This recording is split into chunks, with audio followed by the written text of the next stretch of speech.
CBS LA at 5 starts with breaking news. And breaking now at 5, President Trump says the U.S. peace deal with Iran is now complete. Welcome to CBS LA at 5. I'm Leslie Meddy. And I'm Hunter Sowers. Gio Insignar is off tonight. We want to start with that breaking news as we learn more. President Trump says the U.S. and Iran have reached a deal to end the war. Details, though, of this agreement have yet to be released. But President Trump writing on social media that the Strait of Hormuz is now open and the U.S. naval blockade is being removed. The plans also call for the end to military operations in Lebanon, though it's still unclear of if Israel has agreed to that. We did this from a position of strength. President Trump led with military might. That military might will stay as long as necessary. You know, if the blockade comes off, then you pull back and you allow shipping to flow. Just one needs to allow shipping to go through the straits. But we can snap that blockade back at any point, and they can't do anything about it. If the president can declare victory, so be it. But you heard Pete Hegseth's pitch. Let's look at the real facts. 107 days into Donald Trump's war of choice. Can anyone make the case that we or our allies are in better spot than before this war? So the two sides are expected to meet for a signing ceremony this Friday. Meanwhile, that peace deal coming just one day before the Iran men's national team takes on New Zealand in the World Cup at SoFi Stadium. The Iranian team arrived in LA this afternoon. CBS LA's Lauren Posen is live in Inglewood with the feelings from Iranian fans leading up to the game. Lauren.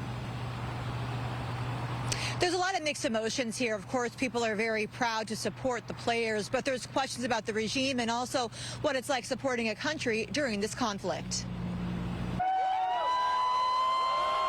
The Iranian men's national team leaving Tijuana this morning, where they've been training just across the border, and arriving at LAX this afternoon ahead of tomorrow's World Cup matchup with New Zealand at SoFi Stadium. Fans are counting down the hours. This is the first time they're coming to USA. That's a game.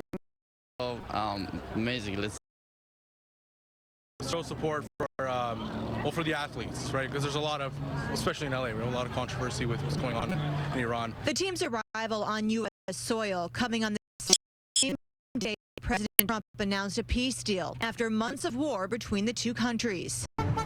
People protested outside SoFi Stadium on Sunday, saying the Iranian government is using the World Cup to mask serious issues, including human rights problems. The regime of Iran is executing the athletes for years and then allow them to come to a World Cup, somewhere that the whole world get together for better.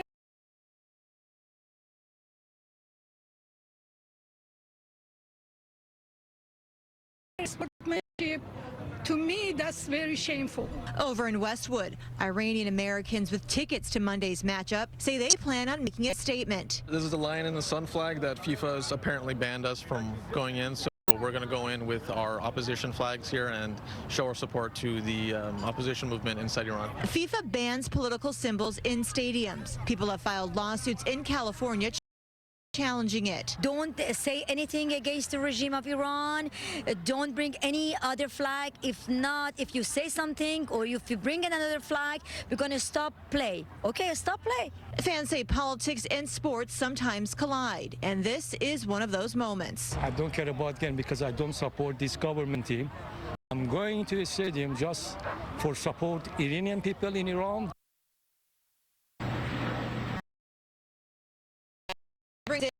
And political flag or political sign, there are a couple things that can happen. One, security can just take it away. They can ask the person to leave, or they can ban the person from the stadium. Reporting live in Inglewood, Lauren Posen, CBS LA. Lauren, thank you. CBS LA and CBSLA.com is the place to be for all of your World Cup coverage all month long. We are also streaming on CBS News Los Angeles. A family grieving tonight after a teenager was shot and killed outside a Cerritos Chick-fil-A restaurant yesterday. Family identified the victim as 15-year-old Darnell Jones. The LA County Sheriff's Department said there was a fight outside a Chick-fil-A yesterday. Then someone opened fire, killing Jones. The suspect hasn't been arrested. Jones's family plans on holding a vigil for him tonight.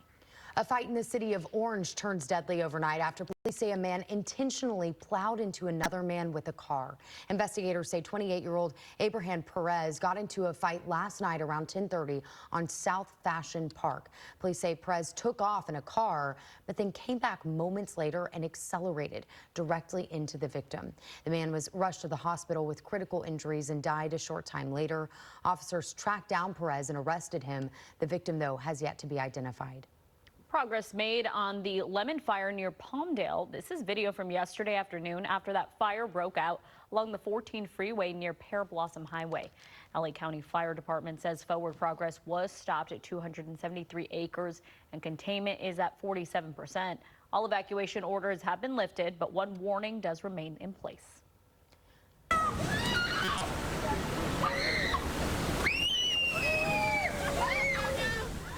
Well, all eyes are once again on the coast with more high surf and king tides expected. We're showing you this video here from last night.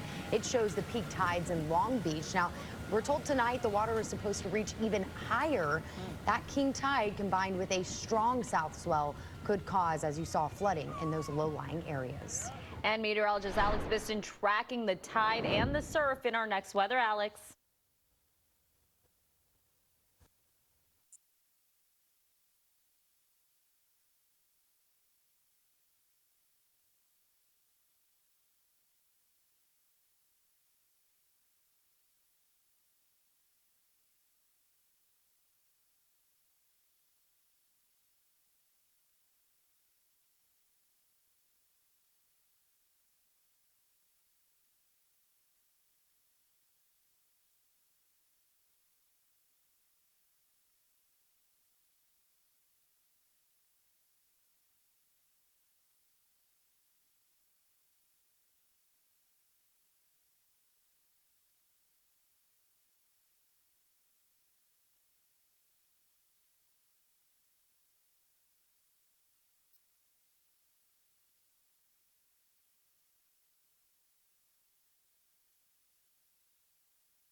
Alex, thank you.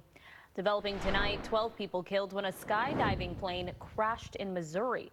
Authorities say the plane was unable to gain altitude after taking off from an airport south of Kansas City. Now, that plane then made a sharp left turn and slammed into the ground 300 yards away from the runway, bursting into flames. Not a lot of them, my understanding, were experienced, but just getting to enjoy God's green earth and then have something like this turn so tragic while potentially other family members were watching. 11 skydivers and the pilot were killed. They have not been identified. The NTSB is investigating the crash. Another air tragedy to tell you about, this time in Brazil, where two helicopters crashed into each other over Rio de Janeiro, killing all 6 people aboard. The fire department says one helicopter crashed into a car dealership's parking lot, igniting a fire among electric vehicles there. Authorities say they are still trying to figure out what caused those 2 planes to crash. The first time in U.S. history, the White House is playing host to UFC fights, marking the nation's 250th anniversary and coinciding with President Trump's 80th birthday. As CBS News' Bradley Blackburn tells us, fighters are squaring off on the White House South Lawn for what's being called UFC Freedom 250. More than 4,000 people are expected to attend Sunday's fights on the South Lawn of the White House under a towering 90-foot rig called the Claw, and thousands more are set to watch on screens from the nearby ellipse. The fight in the octagon, an 8-sided cage, is taking place as President Trump becomes an octogenarian. Sunday is his 80th birthday, making him the second president to turn 80 while in office. The Trump administration says this Ultimate Fighting Championship is just the first of many events on the country's 250th birthday. We love America. We're all about America, especially on America's birthday, Trump's birthday. You know, just celebrating the military and everything that's great about this country. I think it's cool. I think it's cool that all these people can come together and, like, you know, just be enjoying the same thing. Like, it's cool. We got white people out here, black people out here, Hispanic people out here. It's cool. I like it. It's like a little melting pot right here in between the White House and the Washington Monument. That's cool. But not everyone is celebrating a UFC cage on White House grounds. Some Washington residents question the timing. It just kind of feels wrong inherently right now. I would wish there was less happening in the world, and I would probably feel a little better about it. I guess entertainment's entertainment, but I don't know if those are the most important issues that our country needs to focus on right now. UFC Freedom 250 is streaming on Paramount Plus, which is owned by CBS parent company Paramount Skydance. Well, a city that never sleeps is still buzzing over the Knicks NBA championship, and one celebrity